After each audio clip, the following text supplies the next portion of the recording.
Сказать «стоп экстремизму» среди молодежи. Тему своего проекта на форум Машук Алисхан Цицкий выбрал неспроста. Работая преподавателем в одной из суджетских школ, не раз замечал, что некоторые учащиеся не особо осведомлены о понятии экстремизма. Процентов я не могу сказать точно, 20, по-моему, 30% из них, то есть у них, да, выявлено отношение, это неправильное отношение к этому.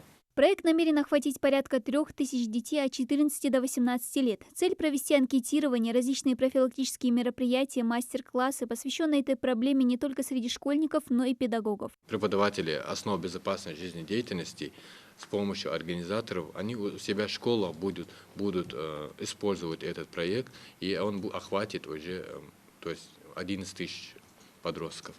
Мы так посчитали проект.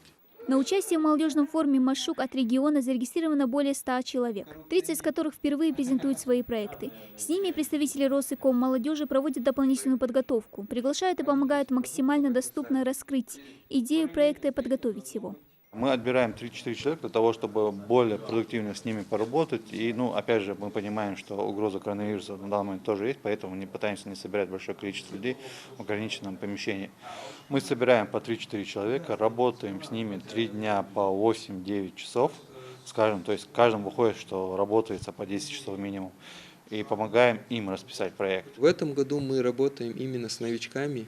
Они не сталкивались с грантовым конкурсом. Для них бывает новым даже форма заявки, которую мы заполняем. Там 15 разделов, там цель, задачи, мероприятия, смета, опыт, команды, разные разделы. И они ни разу не переносили свою идею на бумагу. Мы им объясняем, как это должно происходить. Мы объясняем правильное заполнение. То есть нельзя своими словами интуитивно понять, что, где будет, как должно быть расписано. В этом году 11-й Северокавказский молодежный форум Машук впервые пройдет в онлайн-режиме. Так что лекции, тренинги и консультации с экспертами, а также защита проекта будут происходить через видеосвязь. Из более чем 8 направлений основной акцент ингушские участники делают на спорте, туризме и здоровом образе жизни. Нередко организаторам приходится сталкиваться со схожестью проектов. К примеру, пришло 2 человека, у них оба хотят в сфере стрельбы из лука.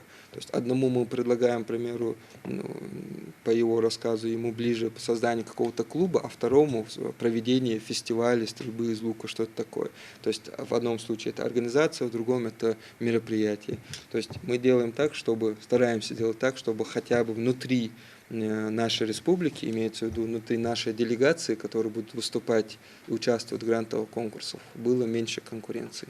Такая встреча с участниками идет пока что второй день. Из 5 предложенных проектов Адама Мальсагова, как эксперта, привлек проект поискового отряда Малгобека. Движение по нахождению останков солдат Великой Отечественной существует в регионе уже не первый год.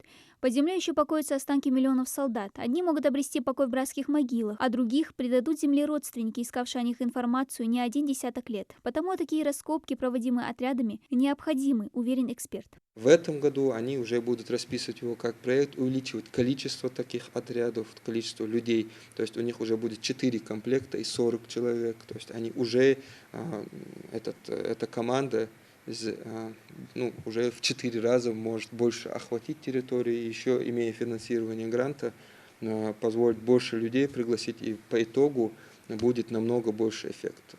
По крайней мере, такая идея, мне она понравилась. В этом году форум Машук пройдет в 3 смены. Первая «Глобальные вызовы» состоится с 1 по 14 августа. Вторая «Национальный код» с 15 по 18.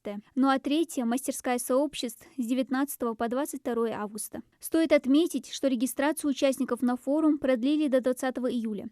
За консультацией можно обратиться в Комитет по делам молодежи. Дана Плиева, Хасан Майсигов, Новости 24.